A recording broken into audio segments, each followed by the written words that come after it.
Hello, good morning, good afternoon, good day, wherever you're joining us. Today we are going to be talking about, we're going to be doing a focus on intent data, and then also talking about the broader place intent data fits in go-to-market and with marketing. So thank you for joining me today. This is Shane Pearson with LeadSpace, and I'll be just studying some context with a quick presentation, and then jumping into the fun part, which is I've got a couple different demos to show you ways to use LeadSpace intent data for your marketing, go to market, and everything you're trying to do just to be a better salesperson, marketing person, have a better sales and marketing pipeline. So let's jump right in. We're going to set a little context on what we do here at LeadSpace for those of you that are new.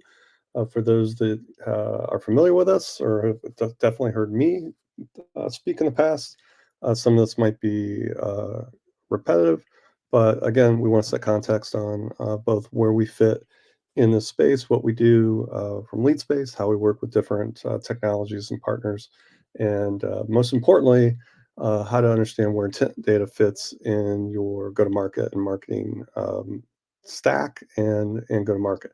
So that'll be the bulk of this, and let's just jump right in. So about LeadSpace, we are one of the original pioneers of the B2B customer data platform category. So what is a CDP? Customer data platforms are used to combine first and third party data from different systems. So that could be your CRM, your marketing system, your cloud data warehouse, you name it. We typically work with companies that need us to integrate that data. So the way to think about that, a simple way, is each of these applications might need a different profile, so different data, different values for what that process is, what your team's doing. So in CRM, you need one set of data. In your marketing automation platform, you might need a different set of data. In your data warehouse and financing, in your targeting system, all the different applications you have, the dozens of applications you might have, those might need different data points, but you need one unified profile that links all those together. That's at the heart what we do is we maintain that unified profile, but we serve the right parts of data when you need them and where you need them. So that's what we do as a customer data platform. Um, on top of that, we do AI targeting, and it's what we call a buyer data platform. So that's where we go from not just managing the data, but now it's all about targeting, and it's about how do we identify buying teams and buyers and score who your best target accounts would be. All the things that are about putting that data to work. So we work with a lot of companies in across different industries, and that's what we help them do is how do they drive revenue better with the data they have, and where can we append and improve their data and add different things like intent, which we're going to talk today. So, first, how do we think about where intent fits into B2B data overall? So, a few things that we're pretty passionate about is that the first thing is B2B profiles and data is really a numbers game in terms of how things work. So, we talk about this concept of you really need a map, and that's about how do you understand your data? How do you understand your customer data? And then it's about things like what's your market? What's your addressable market? Who's in market for what you're selling? Are you trying to cross sell, upsell? So these are all things where having both accurate and up to date data really matters. And there's tons of different vendors, and there's lots of different data sets and methods. And of course, the data is changing, and you've got degradation of data, which means it's getting bad. Lots of profiles change, people change jobs, they change roles. Um, they it's just never ending. And our job is to keep that data up to date for you. So you don't have to do all that. You don't have to chase all this down, know it all. You can use us as the glue in a lot of ways to manage not just data that comes from LeadSpace, but also data that comes from any other source, which is a big part of what customer data platforms do. So that's the part of profiling. So big part of it. Now, targeting increasingly is a model-driven game and an AI game. And we're not going to just throw AI all over the place. People do that, but there is a big part of that. We've long been known for doing modeling around machine learning and AI, and that is where we look at things like propensity to purchase. We look at things like intent and personas and engagement and how these can all be used together to create a more efficient and a more effective targeting system. And when we say targeting, what we really mean is who should you be spending time on, which often equates to money. So if 100 people show up at the door, there's probably really five that are truly the right people you should be focused on. How do you know who those are? So that's where all the things we do come into play. And specifically, we're going to talk about how intent is part of that today and how you can use that to have a more efficient, more effective, hopefully a faster time to value in terms of how you run your sales and marketing programs. Okay, so a little more detail. How we solve that. So our platform is called Drive. We're not going to go into all that at all today because it's not the presentation. But this is what we mean when we talk about everything we do at LeadSpace. So it's the customer data platform. It's us integrating and serving data into your different systems. And then it's also where we're either providing data, because we do provide our own data for third party data, firmographics, intent, and propensity fit technologies, et cetera. We also can serve partner data and can connect to pretty much anything, any API, any system. It's a big part of what we do.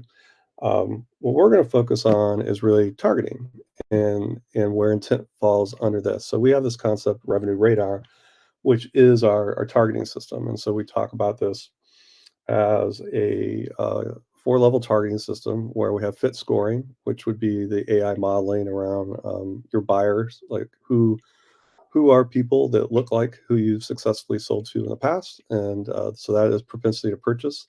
Intent, which we'll look at today, and that's really who's in market, what are they interested in, what are the actions that they're taking that show you where they're at in the buying cycle. How do you use intent data to better understand where people are in the buying cycle, which is one thing that's important to understand, how that works. How you use different intent scoring. When do you need, a single model versus multiple models? Lots of things like that. And then the two more areas, which would be persona scoring, which is how you understand what type of person someone is and whether they fit your buying team definition, which are what are the roles on a typical buying team for you, and what are the who are the people that are at specific companies that fit those personas. And when I say persona, it's things like sales operations or marketing operations. So it's who are the types of people that are decision makers in the typical buying team when you're selling to a company. And so that's what we mean when we say persona score. There's like in our buying team definition, there's five roles. There's a specific sales role, specific marketing role, there's specific data role, there's specific finance role, for example, in the way that we define who the people are that we're looking at across the buying teams. And yours would be different. And so we're going to organize data that way. Last, engagement score. This is where we get into the difference between first and third party intent. And so engagement scores are typically managed in the marketing automation platform. It can be a rules-based scoring approach. We use those scores coming from third-party marketing engines as a way to bring that score into our targeting system. And so those are the, again, big high level of what we mean when we talk about the targeting system and revenue radar and where intent fits within that. So right company is the fit score, right time, they're showing intent, and it's about where are they on that intent journey. Right buyer, it's like, oh, it's not just intent, but it's the right persona. So the right people I need are at the stage where they're ready to buy, or I can see that they're investigating, and I want to reach out to them and help them with that investigation and move them along. And on the engagement, it's the activity, it's whatever the actions that they're doing. Okay, so we're going to get into a couple geeky parts and then jump into the demo. So first, on profiling, when we talk about that, there's two parts. There's the company data, and there's first and third party company data. If we look at where we're at, and we're just showing this to kind of help you understand where intent data and demographic data comes together. So we've got first and third party data that exists on both people and companies. Over here is where we're appending intent data, we're appending scoring data. So this is where we are simply extending the information. And so this just matters of how do we fit in your system. So you've got a CRM system, or we're managing, cleaning, keeping your data up to date, and then we're adding the intent information and other scoring to it. So that's really the way to think about that. If you've got technical friends, or you're just like, hey, how does this work? It really is as simple as when are looking at a company, or you're looking at a person record. We're keeping it up to date, cleaning it, and then we're adding additional information that makes it makes puts context on. Okay, and then um, on the revenue radar, again, where this gets used for targeting. I'm going to show this in just a second in a couple of our demonstrations. So it's about, again, who's the person? In this case, what we're talking about is white space. So how do you know who the right people are to go after that look like people, again, that you successfully sold to?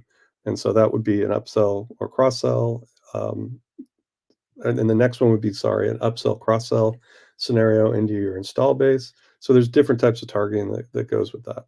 And so what we're really trying to do is identify where people fit, and then use the different scoring systems for you to decide where to spend time and money.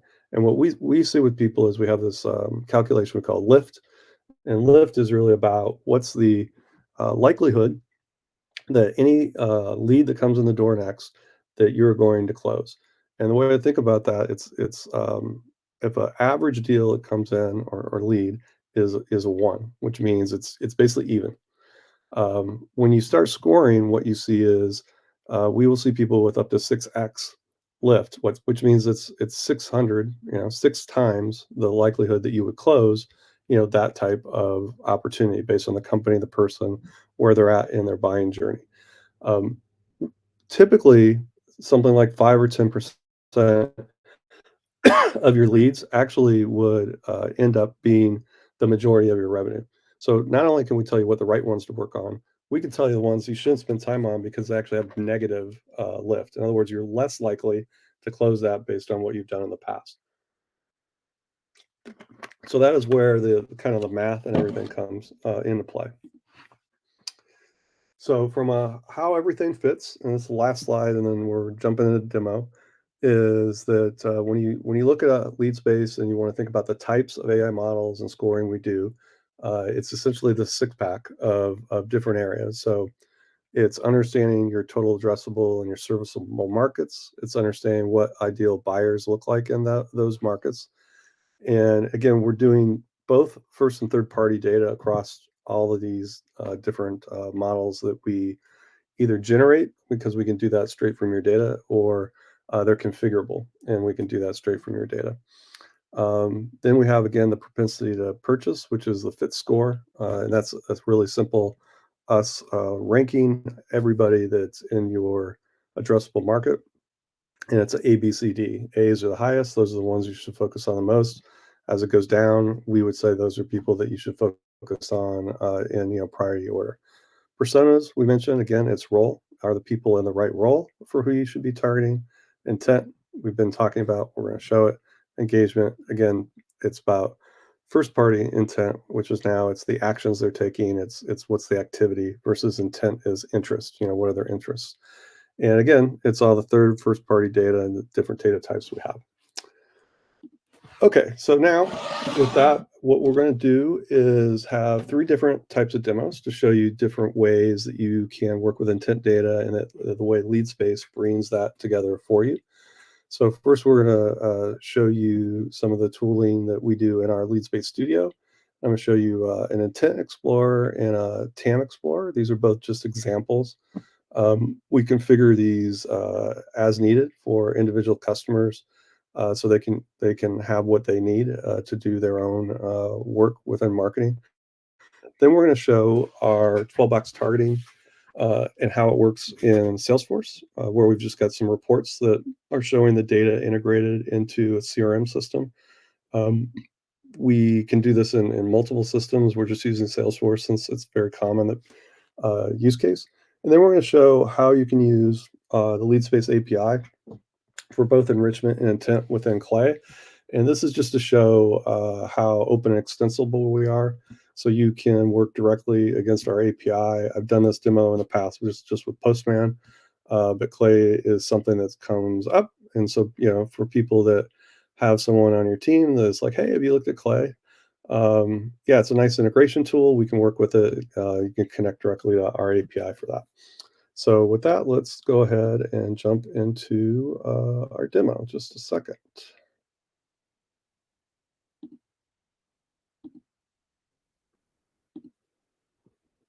Okay, so we've got, I guess I better get in that screen before it disconnects. So always the problem with live demos. So let's do continue working. And I got to do that on my other page also.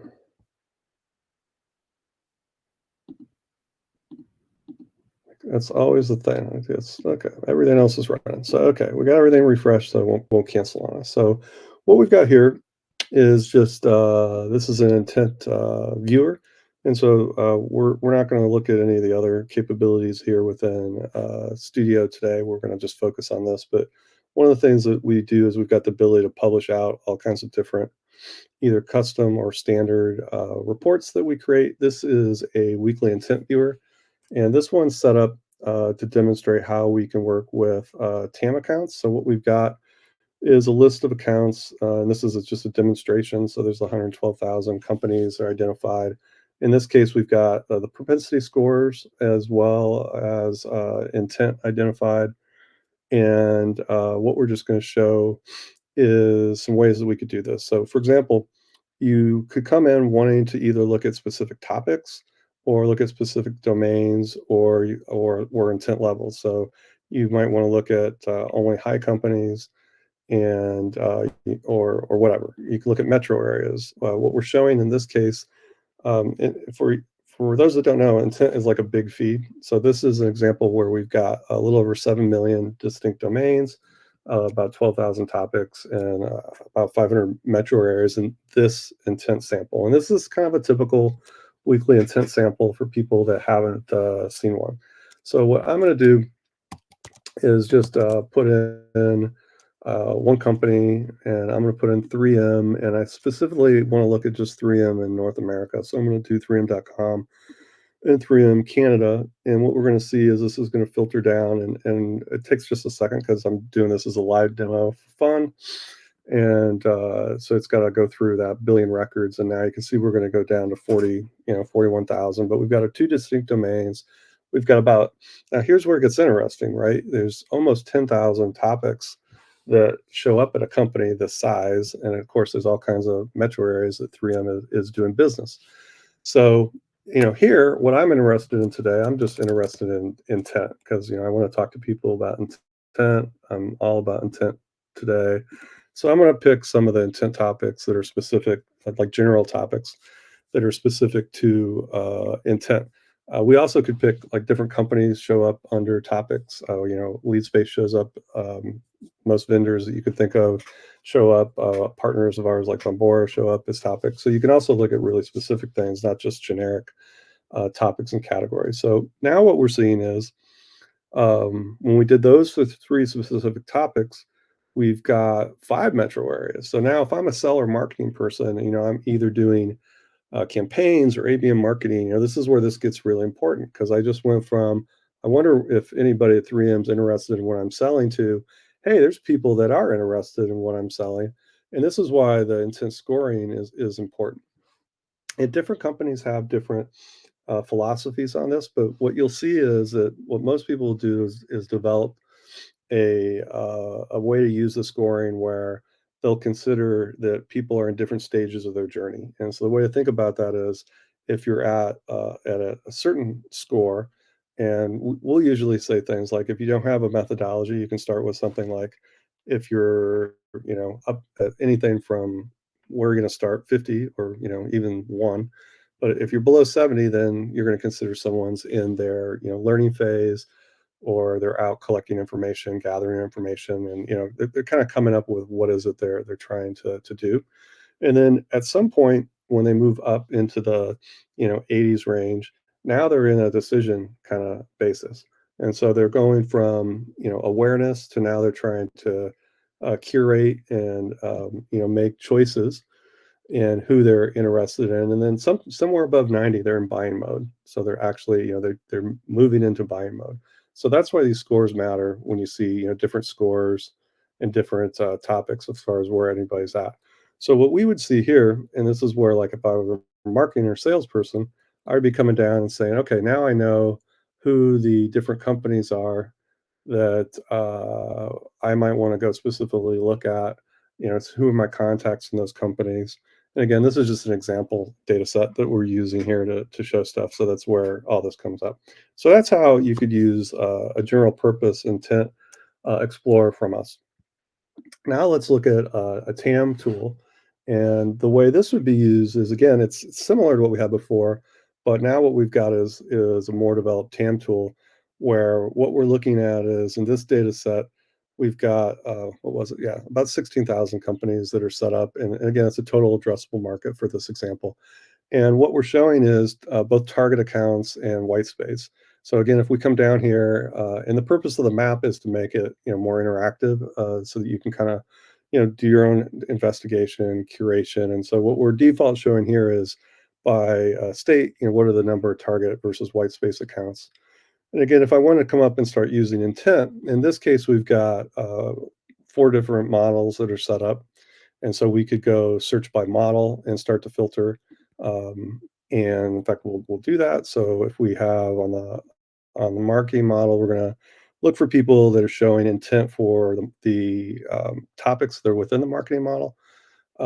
We may only want to look at people with high intent in marketing, and that's going to again now take us down to 3,850. And this might be where, depending on what my job is, I'm now going to say, hey, I'm only looking for, let's see,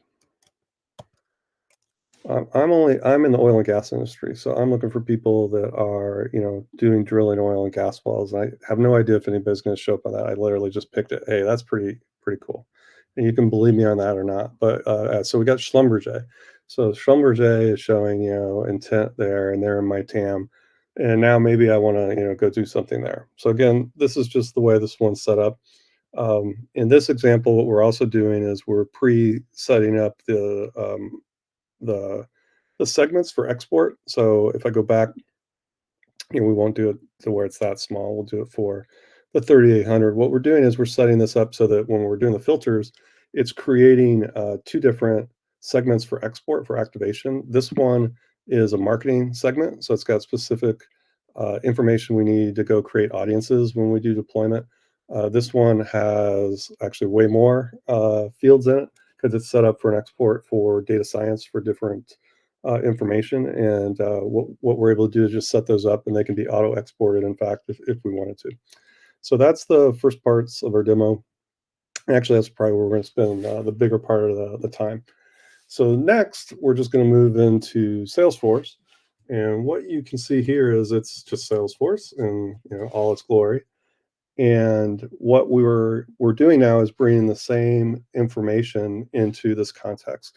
So this is one way, and we don't have the same flexibility with reports in Salesforce, but we've set up again similar types of examples where we've got a specific set of accounts that are set up for a total addressable market, target accounts, white space, etc.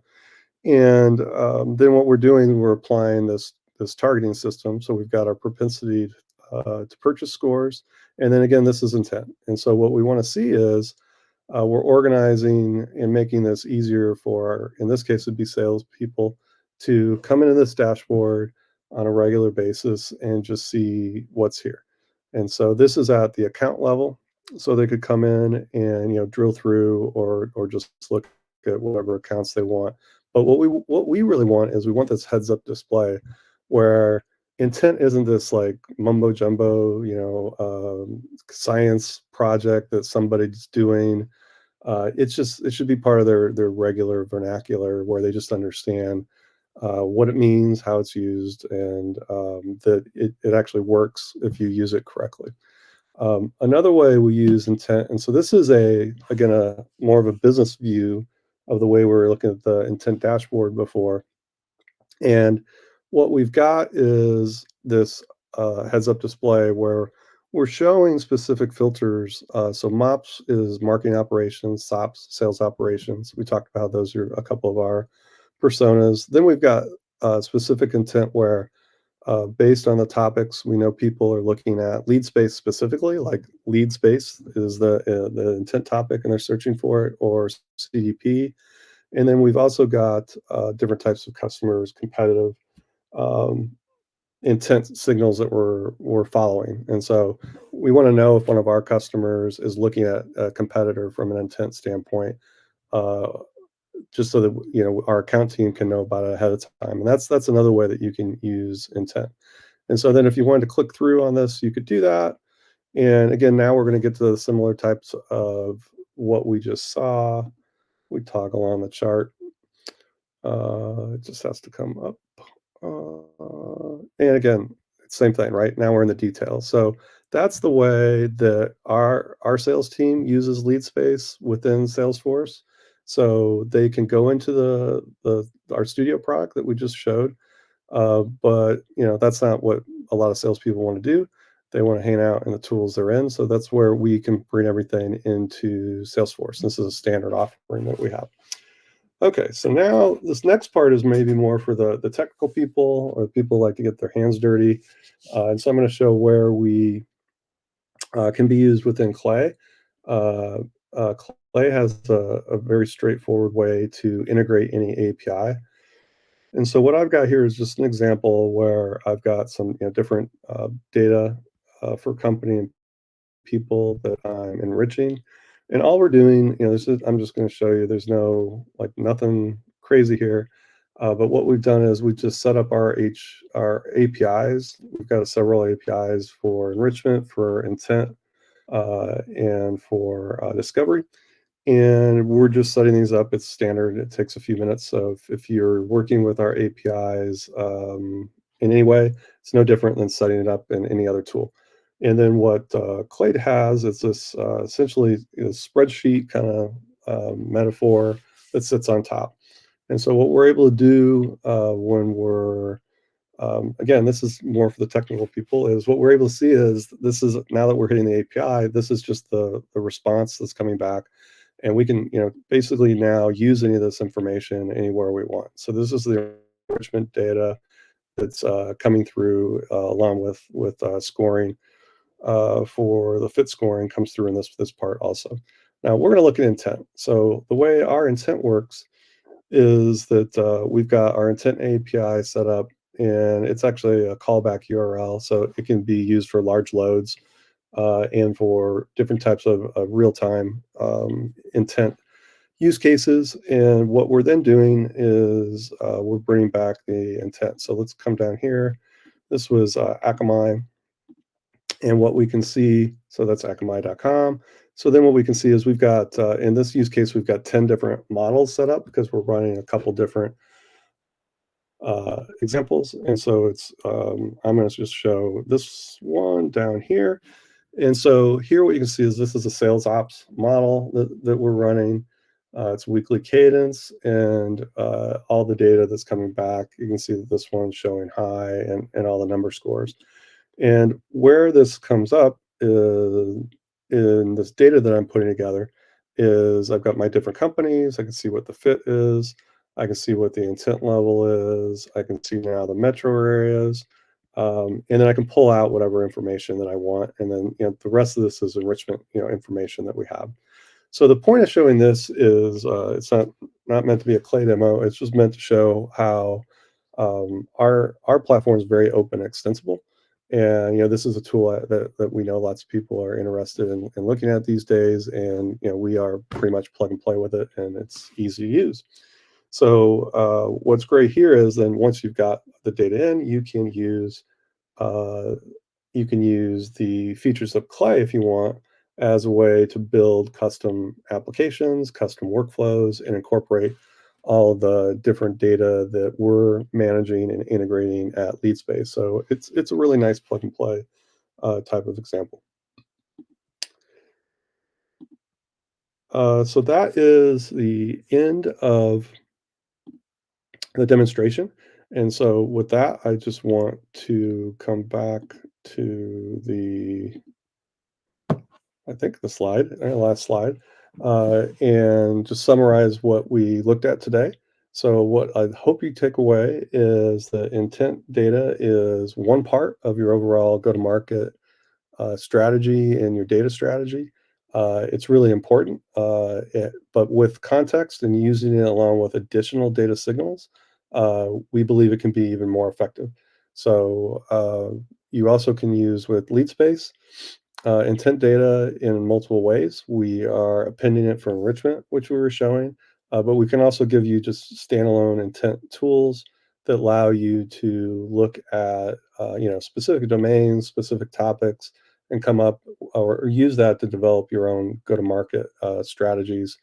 And we've got flexibility to also make all that data available at our API or through other tools. So again, thank you for joining us today. And that is decoding intent data for sales marketing.